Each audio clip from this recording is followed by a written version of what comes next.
சேசியை பொறுத்தவரைக்கும் ஒரு திறமைசாலி. அது எந்த மாற்று கருத்தும் இல்ல.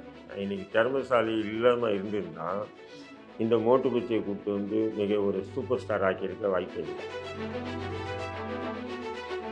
பெண்கள் அழுகுறது, ஒரு 100, 200 கல்லூரி மாணவ பெண்கள கூட்டின்னு போய் இறக்கி, பெண்கள் எல்லாம் ஏக்கமா அவர பார்க்குற மாரி வைக்கிறது. இது எல்லாமே வாய்ஸ் ஆஃப் காமன் ஏற்படுத்தக்கூடிய ஒரு விதமான ஒரு நெரேட்டிவ் தான் நீங்க பார்க்கணும். இது இது எந்த மாதிரியான இது? சந்திரசேகருக்கெல்லாம் அருகதையே இல்லாத நாய்க்கெல்லாம் உள்ள பண்ணக்கூடிய அயோக்கியத்தனத்துக்கு துணை போறான்னா அவன்லாம் மனுஷனா அவன்? திரைப்படங்களை முஸ்லீம்களா தீவிரவாதியா காட்டுறது தான் அவன் பையனுடைய பொழப்புன்னா அதுக்கு இவன் வக்காலத்து வாங்குறது எந்த வகையில் நியாயம்? பொறுக்கிக்கு சமமானது. வார்த்தைகளை கொஞ்சம் கவனமா. இப்ப நான் எதிர்க்கிறேன், நியாயமா எதிர்க்கிறேன், திமுகவும் எதிர்க்கிறேன், விஜயும் எதிர்க்கிறேன். ஏன் விஜய் வந்து இவ்வளவு பேசுறாருல்ல, கடந்த இந்த தேர்தல் எப்போ தேர்தல் தேதி அறிவிக்கிறதுக்கு முன்னாடி இருந்து தொடர்ந்து 3 கடிதங்களை விஜய்க்கு நான் அனுப்பியிருக்கேன். வேற மண்டிகிட்டெல்லாம் பிரார்த்தனை செஞ்சிருக்கிறாரு. இதெல்லாம் இன்னும் கை கொடுமா சார்? இந்த அளவுக்கு பண்றது? மண்டிட்டு நீ பண்ண பாவத்துக்கு 41 பேர் செத்தாங்க கரூரில். அதுக்கே நீ பகிரங்கமாக ஆழ்ந்த இரங்கலை தெரிவிக்கல. கேட்டால் நான் அவங்க குடும்பத்தாரை வர வச்சு சமாதானம் பேசி காசு அங்கேயும் காலில் விழுந்தா கண்ணீர் விட்டு அவர் சொன்னார். என்ன காலில் நான் நல்லவன் சொல்லலை நான். ஆனால் என் சமூகத்தை குறிப்பிட்டு நீ வந்து ஒரு விதமாக வந்து தொடர்ந்து நீ காட்டுவேன்னு சொன்னால் எந்த வகையில் ஏற்றுக்கொள்ளப்படும்? சந்திரசேகர் யாருவன்? பொம்பளை பொறுக்கி.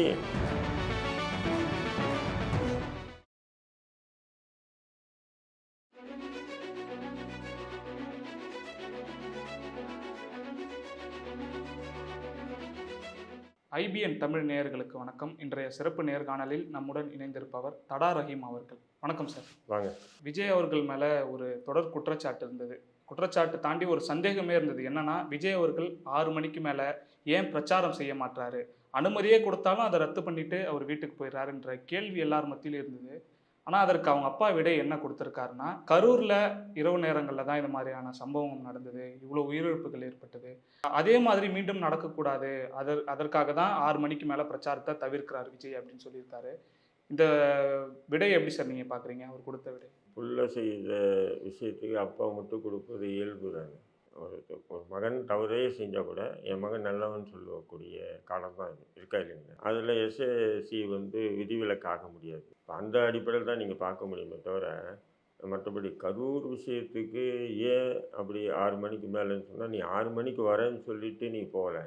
மணி 12:30 மணிக்கு வரேன், 12 மணிக்கு வரேன்னு சொல்லிட்டு காலையிலேருந்து போய் மக்கள் தண்ணி சோறு 5-6 மணி நேரம் 5-6 மணி நேரம் காத்துட்டு இருந்து அதனால் நடந்த ஒரு கொலைகள் தான் அது. கொலைன்னு தான் சொல்லுவேன் அது. அந்த கொலைகள் அதை வந்து எடுத்துகிட்டு வந்து இவர் 6 மணிக்கு மேலே ஏன் பிரச்சாரம் பண்ண மாட்டாருன்னா, கரூர் சம்பவத்தை பார்த்தீங்களா அப்படின்னு சொல்கிறதெல்லாம் பார்த்தீங்கன்னா டூ மச்சாக தான் தெரியுது. தந்தை தனையனுக்கு ஆதரவாக பேசுவது அப்படி பேச மாட்டாருன்னு சொல்ல முடியாது. இல்லை, பேசி தான் ஆகணும், பேசினா தானே சோறு கிடைக்கும் அப்படின்னாங்க. இல்லை சார், இதற்கு கட்சிக்காரங்களோ இல்லை அவங்க நிறைய பேர் பேசுகிறாங்க தாவேக்காக்கு ஆதரவாக கட்சிக்காரங்க தாண்டி. ஆனால் இந்த நேரத்தில் அவங்க அப்பாவே பேச வச்சுருக்காங்கன்னா என்னவா சார்? விரும்பி பேசியிருப்பாரா இல்லை பேச வச்சுருப்பாங்களா? சேசியை பொறுத்தவரைக்கும் ஒரு திறமைசாலி. அதை எந்த மாற்று கருத்தும் இல்லை. இன்னைக்கு திறமைசாலி இல்லாமல் இருந்திருந்தா, இந்த மோட்டு குச்சியை கூப்பிட்டு வந்து மிக ஒரு சூப்பர் ஸ்டார் ஆக்கியிருக்க வாய்ப்பே இல்லை. அந்த வகையில் பார்த்தீங்கன்னா எஸ்எஸ்சி வந்து ஒரு திறமைசாலி தான், அது மாற்று கருத்து இல்லை. இன்றைக்கி விஜய் வந்து பார்த்தீங்கன்னு சொன்னால் முழுக்க முழுக்க ஒரு சினிமாத்துவமான அரசியல் தான் இன்றைக்கி கூட நடத்திட்டு இருக்காங்க.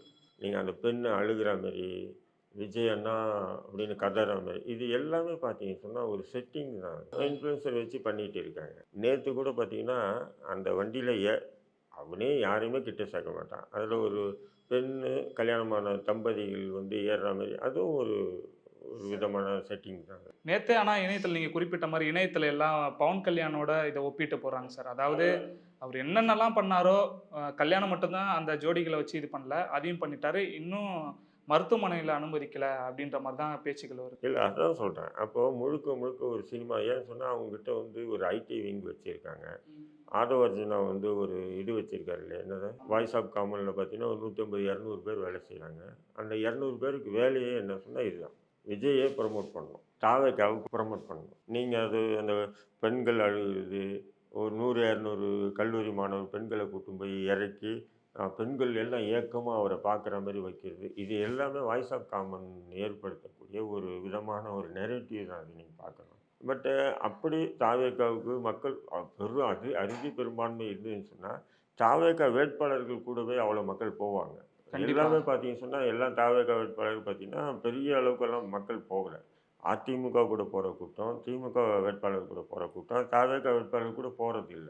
விஜய் வந்தால் மட்டும் அப்படி ஒரு நெரேட்டிவ் செட் பண்ணி வச்சு அது இயற்கைங்க. அதிகம்லாம் வேண்டாங்க, லட்சக்கணக்கெல்லாம் வேண்டாங்க.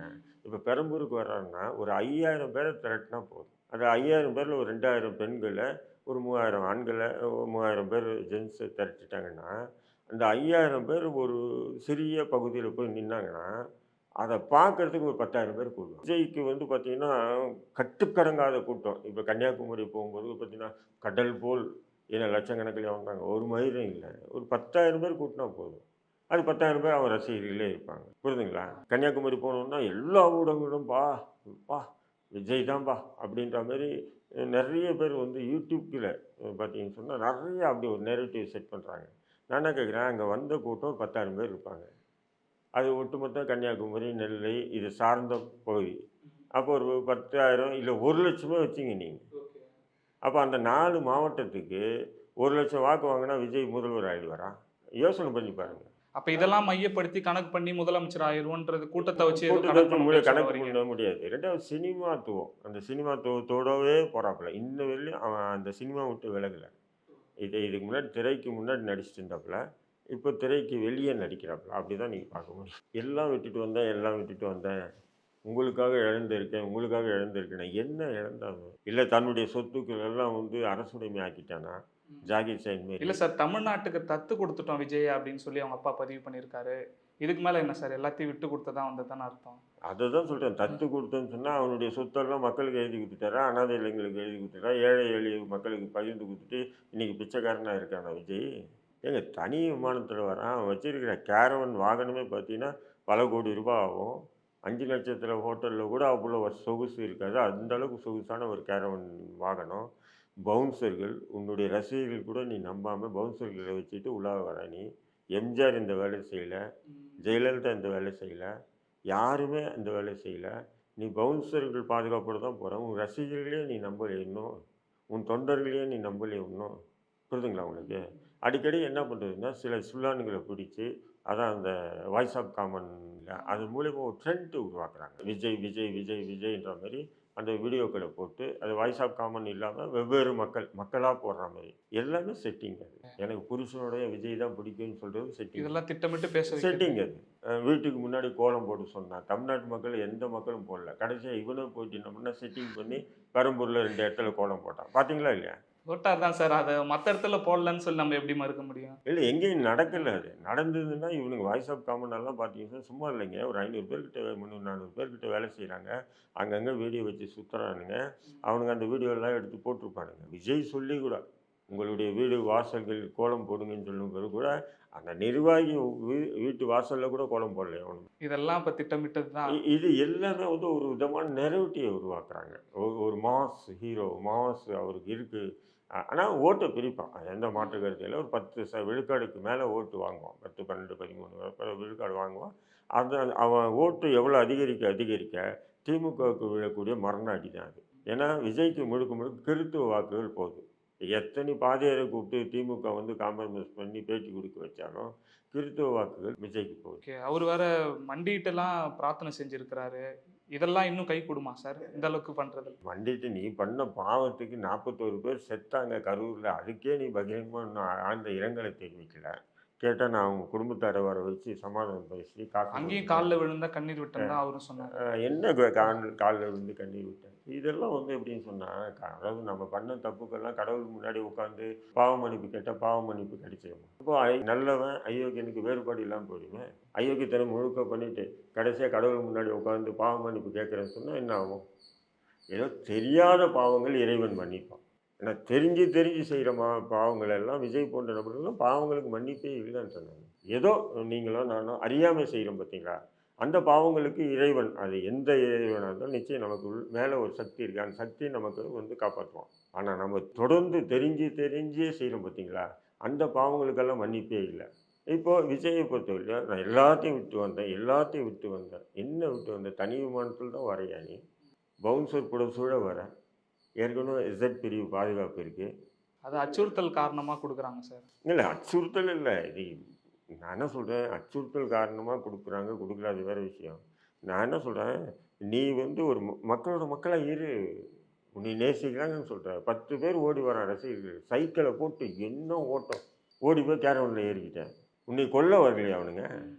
உன்னை பார்க்க வரலாம், மேபி கை கொடுக்க வரலாம், அது அநாகரிகமாக நடந்துக்குவாங்க, அங்கே ஒரு நெரிசல் ஏற்படும். உங்கள்கிட்ட தான் பவுன்சர் இருக்காங்களா, அப்படியே நின்னா கூட அந்த பவுன்சர் தள்ளி விட்டு போகிறாங்க. பவுன்சர்ஸ் தான் சார், அவங்க ரொம்ப அட்ராசிட்டி. அவங்க அந்த மேலே ஏறும்போது காலால் மிதிக்கிறது, தள்ளி விடுறது, இப்படிலாம் பண்ணுறாங்கன்னா இதெல்லாம் விஜய்க்கு தெரியாது. நான் கேட்குறேன், எல்லாமே தெரியும் விஜய்க்கு.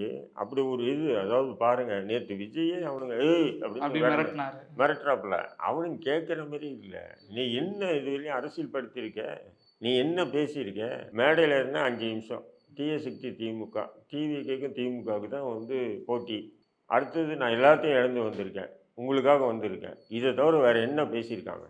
மக்கள் நலன், நான் ஆட்சிக்கு வந்தால் என்னென்ன பண்ணுவேன், ஏது பண்ணுவேன், இதை பற்றி ஒரு சீமான் பேசுகிற ஒரு 5% கூட பேசலையே. வேல்முருகன் பேசுகிறதுல 1% கூட நீ பேசலையே. இனி வரும் காலங்களில் பேசுவாரா? இப்போ தானே வந்திருக்காரு, அந்த மாதிரி எடுத்துக்கலாமா, அந்த மாதிரி பார்க்கலாமா? ஏங்க இனி வரும் காலம் விளையும் பயிர் முளையிலே தெரியுவாங்க. தெரிஞ்சிருச்சு விஜயோட அரசியல் அவ்வளோதான், அரசியலே தான். அடுத்த தேர்தலில் பாருங்கள், கமலஹாசன் இப்போ எப்படி திமுக கிட்ட ஐக்கியமாக இருக்கார். அவரும் போன வாட்டி அப்படி தான் சுற்றினார், அவருக்கும் கூட்டம் வந்ததா இல்லையா, ஒரு 3% ஓட்டும் வாங்கினார். அதே மாதிரி தான் விஜய்க்கு கொஞ்சம் கூடுதலாக வரும், கமலஹாசன் அளவுக்கு வராது, விஜய்க்கு கொஞ்சம் கூடுதலாக வரும். அப்படி இருக்கும்போது, ஆனால் ஆட்சி அதிகாரம் வரும்னா வராது. விஜய் வாங்குற ஓட்டு முழுக்க முழுக்க திமுகவுக்கு மைனஸ் ஆகுதுங்க. இன்றைக்கி திமுக வந்து களத்தில் பார்த்தீங்கன்னு சொன்னால், திமுக நம்பர் 1 சுருண்டு வேலை செய்கிறாங்க, ரவுண்டு கட்டி அடிக்கிறாங்க, பணத்தையும் சரி வாரி இறைக்கிறாங்க. திமுக எல்லாமே பண்ணுறாங்க. பட் அவங்க இவ்வளோ சுழண்டு வேலை செஞ்சால் கூட, ஆனால் அவங்களுக்கு மைனஸ் என்னன்னு சொன்னால், விஜய் வருகை வந்து அவங்களுக்கு மிகப்பெரிய மைனஸ். அது அதிமுக கூட்டணிக்கு ப்ளஸ் ஆக வாய்ப்பு இருக்குது. அதிமுகவுக்கு சில மைனஸ்களும் இருக்குது, இல்லைன்னு சொல்ல முடியாது. அதிமுகவும் மைனஸ் இருக்குது. என்னென்னா, டாக்டர் ராமதாஸும் அன்புமணிக்குள்ளே நடக்கக்கூடிய பிரச்சனை. அந்த வன்னிய மக்கள் அன்புமணியை பேச்சை கேட்பாங்களா, ராமதாஸ் பேச்சை கேட்பாங்களா, தேர்தலுக்கு பிறகு தான் தெரியும். இப்போ நம்ம சொல்ல முடியாது. ஒன்று அந்த மைனஸ் இருக்குது. அதேமாரி வந்து சசிகலா வந்து புதுசாக ஒரு 60 இடங்களில் முக்கியமான அதிமுக ஜெயிக்கக்கூடிய இடங்கள்லாம் வேட்பாளர் நிறுத்தியிருக்காங்க. அப்போ அது வந்து உண்மையிலே மைனஸ் ஆகுமா ப்ளஸ் ஆகுமான்னு சொல்ல முடியாது. இது வந்து அதிமுகவுக்கு உண்டான மைனஸு. ஆனால் திமுகவுக்கு உண்டான மைனஸு முழுக்க விஜய் மற்றும் வேல்முருகன் தமிழக வாழ்வுரிமை கட்சி கூட்டமைப்பு சார்பாக 234 தொகுதியில் வேட்பாளர் நிறுத்திருக்காரு. அவர் திமுகவுக்கு இழுச்சி தொங்குகிறாரு. ஏன்னா இதனால் திமுகவுக்கு ஆதரவாக இருந்தவர். அப்போது தமிழக வாழ்வுரிமை கட்சி கூட்டமைப்பு சார்பாக திமுகவுக்கு ஒரு மைனஸ் என்றால், விஜய் மிகப்பெரிய மைனஸ். விஜயோடைய விவகாரத்து பிரச்சனையை பற்றி நீங்கள் கூட பதிவுலாம் போட்டிருந்தீங்க. ஆனால் விஜய் அப்பா என்ன சொல்கிறாருன்னா, இந்த விவகாரம் என்பது முடிஞ்சு சமரசம் செய்யப்பட்டது. இந்த நேரங்களில் தேர்தல் நெருங்கக்கூடிய நேரங்களில் திட்டமிட்டு இதை வெளியிட்டிருக்கிறாங்க, அது திட்டமிட்டு பேச வைக்கிறாங்க, கேரக்டரை வந்து படுகொலை செய்கிறாங்க, விஜயோட கேரக்டரை படுகொலை செய்கிறாங்க. எப்படின்னா, அப்பா அம்மாவுக்கு எதிரானவன், பெண்களுக்கு எதிரானவன் அப்படின்னு திட்டமிட்டு பேச வைக்கிறது தான் இவங்களாம் சிறப்பாக இந்த வேலையை செய்வாங்க அப்படின்னு சொல்லி பேசியிருக்கிறாரு. உண்மையிலே சமரசம் செய்யப்பட்டிருக்காங்க? இல்லை, விஜய் அப்பா சமரசம்னா யார்கிட்ட சமரசம் பண்ணார்? துப்பாக்கி படுத்தும் போது நான் வந்து விஜய் வீடு முற்றுகை போட்டேன், நீதிமன்றத்தில் வழக்கு நடந்தது. அப்போ முஸ்லீம் அமைப்பு தலைவர்கள்கிட்ட சமரசம் பேசினார். நீ பேசிக்கின்னு சொல்லி நான் முற்றுகை போட்டு கோர்ட்டு வரையிலும் போயிட்டு இழுத்து இது பண்ணேன். அதுக்கப்புறம் பீஸ்ட் எடுத்தீங்க. பீஸ்ட் படத்துக்கு யார்கிட்ட சமரசம் பேசுனீங்க? சரி, பீஸ்ட்டு துப்பாக்கி கூட விடுங்க, தேர்தல் நேரத்தில் ஜனநாயகம் படத்தில் கூட நீ முஸ்லீமை தீவிரவாதியாக காட்டியிருக்கேன்னு சொன்னால், ஏன் உன் கிறிஸ்துவ சமூகத்தை காட்டு? நீ இன்றைக்கி அமெரிக்கா தான் உலகத்தில் மிகப்பெரிய தீவிரவாதி, அதுக்கு அடுத்த நிலையில் இருக்கவும் இஸ்ரேல் தான் மிகப்பெரிய தீவிரவாதி, அவனெல்லாம் காட்டு. முதல் உலக போர் யாரால் ஆரம்பிக்கப்பட்டது? முஸ்லீமால் ஆரம்பிக்கப்பட்டதா? பல லட்சம் மக்கள் கொல்லப்பட்டாங்க இல்லையா? அதை காட்டு. 2ஆம் உலக போர் யாரால் ஆரம்பிக்கப்பட்டது? காட்டு. ஏன் இப்போ சமீபத்தில் வந்து ஈராக்கு மீது போர் தொடுத்து சதாம் ஹுசனை தூக்கில் ஏற்படுத்துனீங்களா, அது யாரால் ஏற்பட்டது? அதை மேற்கோள் காட்டு. சிரியாவில் வந்து ஐஎஸ்ஐஎஸ் ஊடுருவுன்னு சொல்லி செட்டிங் பண்ணி சிரியாவை ஒட்டுமொத்தமாக அழிச்சாங்களா, அதை பற்றி படம் எடு. ஏன் இப்போ எப்ஸ்டீன் ஃபைலுன்னு சொல்லி ஜெஃப்ரி எப்ஸ்டீன் ஃபைலுன்னு வந்திருக்கேன், அதை பற்றி எடுக்கணும். ஆண்மை இருக்கா? முஸ்லீம்னா இழிச்சவாயா. இந்தியாவில் வந்து சென்சார் போர்டு ஓகே பண்ணிவிடுவான், போடுவோம். இது எந்த மாதிரியான இது? சந்திரசேகருக்கெல்லாம் அருகதையே இல்லாத நாய்க்கெல்லாம் உள்ள பண்ணக்கூடிய அயோக்கியதனத்துக்கு துணை போகிறேன்னா அவன்லாம் மனுஷனாவன். திரைப்படங்களை முஸ்லீம்களாக தீவிரவாதியாக காட்டுறது தான் அவன் பையனுடைய பொழப்புன்னா அதுக்கு இவன் வக்காலத்து வாங்குறது எந்த வகையில் நியாயம்? பொறுக்கிக்கு சமமானது. வார்த்தைகளை கொஞ்சம் கவனமா இல்லை கவனமாக இல்லை. எப்படின்னா நீங்கள் ஒரு விஷயத்தை புரிஞ்சுங்க, அது என் சமூகம் சார்ந்த விஷயம். தடா ரஹீம்ன்ற ஒரு நபரை நீ அயோக்கின்னு சொல்லி பேச எனக்கு அதை பற்றி கவலை இல்லைன்றேன். நான் நல்லவன் சொல்லலை நான். ஆனால் என் சமூகத்தை குறிப்பிட்டு நீ ஒரு விதமாக தொடர்ந்து நீ காட்டுவேன்னு சொன்னால் எந்த வகையில் ஏற்றுக்கொள்ளப்படும்? எஸ்எஸ் சந்திரசேகர் யாருவன்? பொம்பளை பொறுக்கி. இதெல்லாம் நான் வாயை திறக்கல இதுக்கு முன்னாடி, பர்சனல் விஷயம் சொல்லி விட்டேன். ஆனால் என்னைக்கு அவன் சமரசம் செய்யப்பட்டு தேர்தல் நேரத்தில் இது பேசுகிறாங்கன்னு சொல்லும்போது செருப்பகிட்டு அடிக்க தோணுது. அவனெல்லாம் மனுஷனா அவன்? இல்லை சார், ஆனால் உண்மையிலுமே விஜய் கேரக்டர் அசாசினேட் பண்ணலையா எந்த இடங்கள்லையும்? இப்போ நான் எதிர்க்கிறேன், நியாயமாக எதிர்க்கிறேன், திமுகவும் எதிர்க்கிறேன், விஜயும் எதிர்க்கிறேன். ஏன் விஜய் இவ்வளோ பேசுகிறான்ல, கடந்த இந்த தேர்தல் எப்போ தேர்தல் தேதி அறிவிக்கிறதுக்கு முன்னாடியிலேருந்து தொடர்ந்து 3 கடிதங்களை விஜய்க்கு நான் அனுப்பியிருக்கேன். மன்னிப்பு கேளு, மன்னிப்பு கேளு. ஏன் சொன்னால் திமுக எதிர்ப்பு வாக்குகள் உனக்கு விழ வாய்ப்பு இருக்குது, கேளுன்னு சொன்னேன். கேட்கவே இல்லை. ஜனநாயகன் படத்தையும் நீ அதேமாரி இறக்கியிருக்கேன்னு சொன்னால் அப்போ அதுக்காக தான் நீ கேட்காம இருந்திருக்க. துப்பாக்கி பீஸ்ட் படத்துக்கு மன்னிப்பு கேளுன்னு சொன்னோம், நீ கேட்காம அமைதியாக இருந்த காரணம் ஜனநாயகம் படத்தில் நம்ம அந்த கேரக்டர் வச்சுருக்கோமே, நம்ம எப்படி மன்னிப்பு கேட்போம்? தாவேக்கா தரப்பில் சில இஸ்லாமியர்கள் என்கிட்ட பேசினாங்க. ஏன்னா நான் ஒரே வார்த்தை சொன்னேன், ஒன்றுமே இல்லை, பிரச்சனை இல்லை. உண்மையிலே 5 ஆண்டுகளாக திமுக முஸ்லீம்களுக்கு துரோகம் பண்ணியிருக்கு. அந்த துரோகத்தின் எதிரொலியாக திமுக கூட்டணியை நம்ம புறக்கணிப்போம். ஆனால் விஜயை இப்படி மன்னிப்பு கேட்க சொல்லுங்கன்னு. அதெல்லாம் அவரால் கேட்க மாட்டாங்க. அப்போ போயிட்டே இருக்காங்க. இல்லைங்க மற்ற விஷயம் பேசுங்கன்னாங்க. மற்ற விஷயம் என்ன பேசுறது? இல்லை மற்ற விஷயம் பேசுனாங்க. நான் பேசுறதுக்கு வாய்ப்பு கொடுக்கல. முதல்ல ஒரு மன்னிப்பு கொடுத்துருச்சு. மன்னிப்பு கூட பெரிய வார்த்தை, கேட்க மாட்டான். வருத்தம் தெரிவிக்க சொன்னேன். அப்போ இன்றைக்கி எஸ்எஸ் சந்திரசேகர் அதுக்கு முட்டு கொடுத்து பேசுகிறான்னா அவனையும் சேர்த்து தான் தாக்குவேன் நான். நம்ம இதுக்கு முன்னாடி இதே வீடியோவில் நம்ம பேசுகிறோம். எஸ்எஸ் சந்திரசேகர் நான் எப்படி பேசினேன்? அப்போ இந்த நாய் சொல்லி தான் அந்த நாய் நடிச்சிருக்கான் போல. பெரிய நாய் சொல்லி தான் சின்ன நாய் நடிச்சிருக்கு போல. இல்லை சார், அவர் விவாகரத்து விஷயமா தான் சமரசம் செய்யப்பட்டதுன்னு சொல்கிறார். நீங்கள் ஏன் அந்த அளவுக்கு கொந்தளிக்கிறீங்களே? இல்லை விவாகரத்து விஷயம் அது அவங்க குடும்ப விஷயம். விவாகரத்து சங்கீதா மட்டும்தான் கோரலை. உலகத்தில் லட்சக்கணக்கான மக்கள் விவாகரத்து, திருமணங்கள், விவாகரத்து அது இயல்பு நடந்துகிட்டே இருக்குது. நான் அந்த விஷயத்துக்குள்ளே எப்போ ஆரம்பத்துலேருந்து நான் போகலை.